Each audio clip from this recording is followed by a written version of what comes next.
일단 오늘 그 마레스카 관련해서 챈트가 또 나온 것 같아요. 관중석에서 보면은 팬들이 마레스카 기 살려주려고 경기 종료 후에도 챈트를 계속 불러주고 있고요. 가르나초 골 넣었을 때도 챈트 계속 불렀고, 현지 민심은 마레스카가 그냥 다 꽉 잡고 있는 것 같아. 그래서 마레스카가 인터뷰를 했을 때 팬을 겨냥한 게 아니라서 너무 다행이라고 느낀 건, 현지 팬 파워가 감독의 입지를 충족시켜주는데 정말 좋은 역할을 하거든요. 근데 프랭크가 그거랑 반대로 걸었다 보니까 한번, 그래서 엄청 위험했던 건데 팬 저격했잖아 한번. 마레스카는 또 이제 코트에 있는 첼시 배지를 쓰다듬으면서 원정 팬들에게 인사했다. 그래서 아직까지는 마레스카가 잘린다거나 뭐 분위기가 존나 안 좋다거나 이건 절대 없어요. 내 생각에 절대 그럴 리 없어. 왜냐면 현지 팬한테 너무 좋고, 그리고 마레스카가 보면은 지금 보드진 한 명한테 빡쳤거든요. 사람들이 추측하기로는 다 윈스털리인데, 윈스털리가 이제 카이세도 사왔을 때 협상 제대로 못해가지고 끌리게 만들어서 이적료 500억 더 쓰게 만든다거나 뭐 그런 식으로. 풋볼 디렉터 3명 있잖아요. 그 3명 중에 가장 권한이 센 걸로 알아요. 근데 그런 사람이다 보니까 마레스카의 이 요구에 관해서 특히나 더 완강하게 반대되는 입장을 띠게 되는 것 같은데, 구단의 이제 의사를 띄워야 되니까 거기서 좀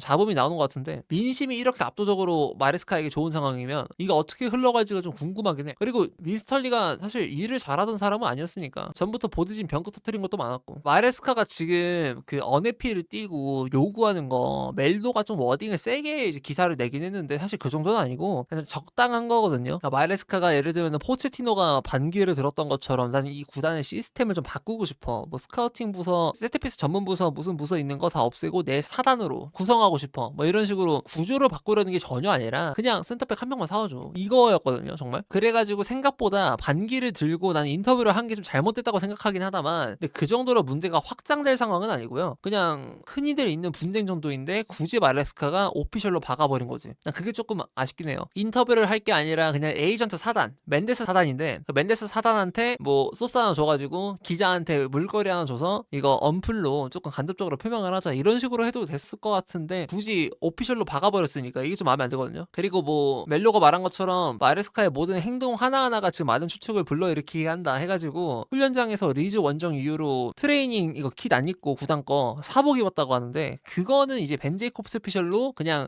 협찬이다, 감독한테 의상 협찬 붙은 거래요. 그래가지고 별일이 아닌 것 같고, 근데 개인적으로 콘테가 했던 짓이랑 좀 비슷하니까 감독이 성 나가는 것도 이해는 할 수 있는 게, 이제 인간 대 인간으로서 힘든 업무를 줬잖아요. 이 정도 스쿼드로 왜 이거밖에 못하냐라고 압박을 하는 게 양심이 없는 거기도 한 게, 지지를 해주긴 했어야 되는데 근데 난 지지를 안 해준 건 좀 잘못이 크다고 보고, 근데 반대로 센터백 안 사온 건 현명했다고 보긴 해. 그러니까 여름엔 퀄리티가 부족하다는 게 드러나긴 하지만 지표상으로 더 큰 문제는 오히려 공격 쪽에 있고요. 공격수가 마무리를 못하는 게 더 심각하거든. 솔직히 말해서 주앙페드로랑 지금 델라파는 짓거리 보세요. 그게 더 심각하지. 근데 이게 그나마 콜파머가 오기 때문에 스코어링에 관한 갈증이 조금 이제 해소가 될 예정이라, 그래서 이제 좀 포커스가 수비로 맞춰진 것 같은데, 근데 지금 수비수를 데려오면 디사시 시즌2가 될 수가 있어서, 마침 23년도 여름에 똑같은 짓을 했잖아요. 그때 포파나 장기 부상 당해가지고 시즌아웃 거의 당했고, 이번에 코리를 당했죠. 각 시즌별로 확실히 코어라고 볼 수 있는 센터백이 하나씩 누웠지. 근데 디사시를 데려왔을 때 지금 꼬라지가 이렇게 됐으니까, 그래서 패닉바이는 아니라고 봐. 안 한 게 맞다라고 보긴 하는데, 내 생각에는 내 사견이에요. 마레스카도 오케이 얘기 들었어, 의견을 봤을 땐 안 할만 하다고 봐요. 아 그래 이해해. 근데 내가 봤을 때 스탠스가 띠꺼웠거나 뭐 그런 걸 수도 있어. 그 앞으로에 관해서도 소극적이게 행동하니까 겨울에 관한 뭐 계획 같은 것도 없고, 거기에 더불어서 뭐 내 감독 지지는 또 안 해주고, 솔직히 마레스카가 지금 되게 잘하고 있는 거거든요. 연봉도 지금 보면은 프리미어리그 빅6 감독 중에서, 아니다, 에디 하우보다도 낮을 거다. 진짜 저렴한 편이긴 해. 에디 하우보다 낮아요. 마레스카 연에 70억 받는데 에디 하우 거의 100억이고, 프랭크가 지금 빅6에서 세 번째로 높나? 네 번째인가? 슬로도 세 번째 네 번째 이쯤 되고요. 가성비 좋아. 거기에 더불어서 이런행 거 지금 클럽 월드컵하고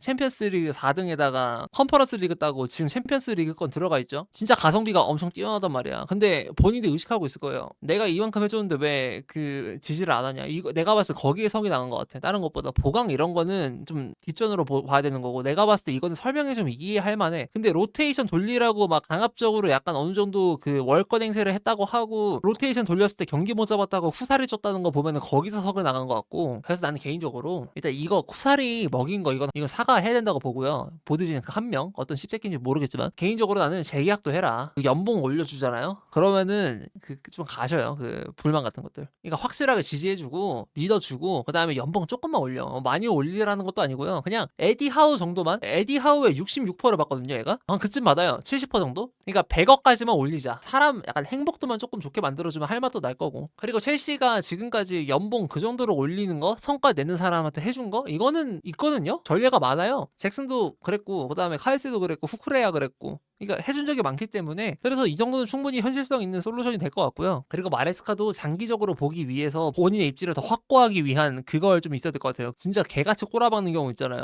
그러니까 로테이션이 아니라 풀선발 박았는데 본머스나 아탈란타처럼 막 갑자기 박아버리는 거. 뭐 아탈란타도 뭐 약간의 로테가 있긴 했지만 이런 거 줄여야 돼. 그래서 썬더랜드도 그렇고 컨디션 조절 안 되는 것도 변수 중 하나지만 그런 거 이기는 것도 정말 중요한 건데 근데 난 진짜 썬더랜드한테 홈에서 진 거 너무 충격적이었고 본머스한테 그따구로밖에 못한 거 충격적이었어요. 저점 방어 좀 돼야 될 것 같아. 그러니까 죽순치고는 성장 속도가 진짜 빠르거든요. 솔직히 난 아르테타보다 성장 빠르다고 보긴 하는데 너무 가혹한 걸 수도 있긴 하겠지만 첼시가 그래도 내년이나 내후년부터는 확실하게 리그 우승 경쟁 선언을 하면서 들어가야 되는 성장 속도를 보여주고 있는 건 사실이라 그래서 이거는 본인도 입증해야지. 왜냐면 사실 여기서 감독 갈아치워도 충분히 굴러갈 만한 스쿼드 구성이라 가지고 포장을 하자면 한편으로는 컨디션 조절 안 되는 것도 이해하는 건 일단 대회가 진짜 늘어났고요. 챔피언스 리그는 찐텐으로 해야 되잖아. 솔직히 컨퍼런스 리그는 던져도 되는 경기였거든요. 리그 페이지는 싹 다. 일단 여기서부터가 강도가 달라졌고 그리고 코를 누워가지고 좀 더 비주전에 가까운 선수가 센터백이 많이 노출이 됐고요. 그에 더불어서 클럽 월드컵 변수도 있죠. 피로 누적도, 카이세도, 엔소 페란데스, 쿠쿠레야. 엔소가 지난 시즌보다 훨씬 못하는 이유가 이것 때문이라고 생각하거든요. 그래서 이런 변수들이 있기 때문에 뭐 아다리가 안 맞으면 한 경기쯤은 그렇게 뒤집힐 수도 있긴 하고 그리고 레드카드 또 변수도 있었으니까 그거 대비 지금 승점 정도면은 방어가 잘 된 편이긴 하고요. 이번 시즌 승점 커트라인에 관해서 뭐 물어보시는 분도 있을 수 있어요. 뭐 승점 몇 점이면 챔스를 가냐. 뭐 20승 하면 챔스 가는 거 맞긴 하지만 68점을 찍어야 되거든요. 67에서. 그게 안정권인데 근데 이게 챔피언스리그 티켓 수성할 때 아래랑 승점 몇 점 차이인지 막 보고 막 그러잖아요. 근데 이거 지금 보면은 이번 시즌 승점 차가 다 너무 따닥따닥이라서 막 함부로 뭐라 못할 것 같아. 뭐 일단 토트넘하고 6점 차가 나긴 하지만 모든 팀들이 다 힘들어할 만한 환경이 구성되어 버려가지고 그리고 하필 첼시가 취약점으로 작용하는 메타가 또 돌아버렸어요. 억가당하고 있다 이런 거 아니고 억울하다는 거 아니고 그냥 아다리가 안 맞은 건데 그러니까 실력적으로 퇴보하게 되는 메타가 돌아버린 거지. 컨디션 이슈도 안 좋긴 하지만 전에도 말했던 것처럼 미드필더들이 공중볼 경합에 능하지 않은 조합을 구성하고 있는 첼시라 가지고 첼시는 진짜 그냥 축구다운 축구만 해야 되는 상황에 이제 딱 마주치게 된 거거든요. 이번 시즌 흥하고 있는 메타를 보면은 썬더랜드 그리고 이제 뭐 풀럼, 브랜트포드, 노팅엄, 벌리 뭐 이런 팀들 싹 다 롱스로인은 막 그러고 있잖아. 아스날도 마찬가지고. 그래서 그런 취약점이 많이 노출이 된 것 같아. 롱스로인에 관해서 지속적으로 교육을 하고 어떻게 방어를 하려고 하고 있다는 움직임이 보이긴 했는데 그럼에도 불구하고 이게 계속 노출이 되는 거는 어쩔 수 없는 한계점인 것 같다. 그리고 이번 시즌은 커트라인이 아까 말했던 것처럼 따닥따닥이 심해서 아마 지난 시즌보다는 커트라인이 좀 낮을 것 같아요. 내 생각에. 대신에 커트라인이 낮은 만큼 승점 1점이나 막 득실차 때문에 막 쫙 내려가고 막 이런 경우 있을 것 같거든요. 첼시랑 아스톤빌라 이런 팀도 여기 있는 거 팰리스도 마찬가지고요. 이 팀들 충분히 내려갈 수 있는 게 아스날이나 맨유에 비해서 컨디션 조절이 좀 힘들어. 아스날은 로테이션 조가 좋기 때문에 일정의 박스도 조절이 가능하고요. 리버풀 같은 경우는 리그컵 던졌기 때문에 조절이 가능한 상태고 FA컵도 던질 수 있겠죠. 그리고 또 폼 올라오면 또 모르니까 기존 자원들. 근데 이제 맨유는 컨디션 관리가 능할 수밖에 없는 시즌이 돼버렸고 유럽 대항전 없고 리그컵 없으니까 거기에 더불어서 팰리스나 첼시나 아스톤빌라 같은 경우에는 로테이션 조에 하자가 있는 편이죠. 확실하게. 그래서 팰리스 같은 경우에도 컨퍼런스 리그에다가 주전 기용 비율이 꽤 되는 편이고 첼시 같은 경우에도 어쩔 수 없이 그렇게 나가야 되는 상황이고 근데 첼시는 지금 무리하게 로테이션 돌렸다가 사고가 난 적도 있고요. 물론 12월이 지나가 봐야 알겠지만 첼시는 앞으로 12월 지나고 나서 특히 3, 4, 5월이 진짜 피로 누적도가 빡세게 도는 상황인데 그때 일정이 진짜 지나치게 안 좋기 때문에 아마 12월에 잔여 승점을 아마 한 7점에서 5점 사이로 마감할 가능성이 높거든요. 그렇게 되면은 이제 1월 달에 무조건 승점 많이 챙겨야 되는데 리그컵이 있다 보니까 리그컵이 1차선, 2차선 다 있잖아요.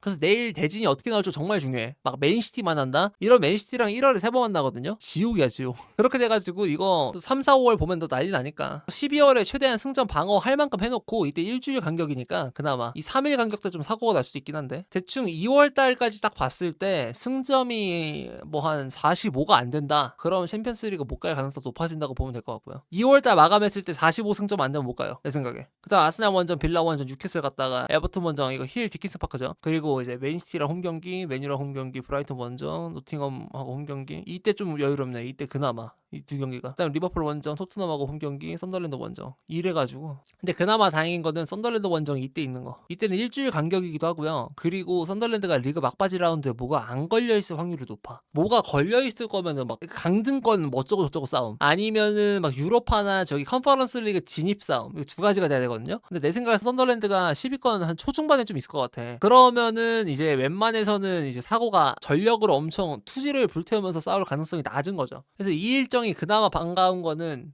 이런 거.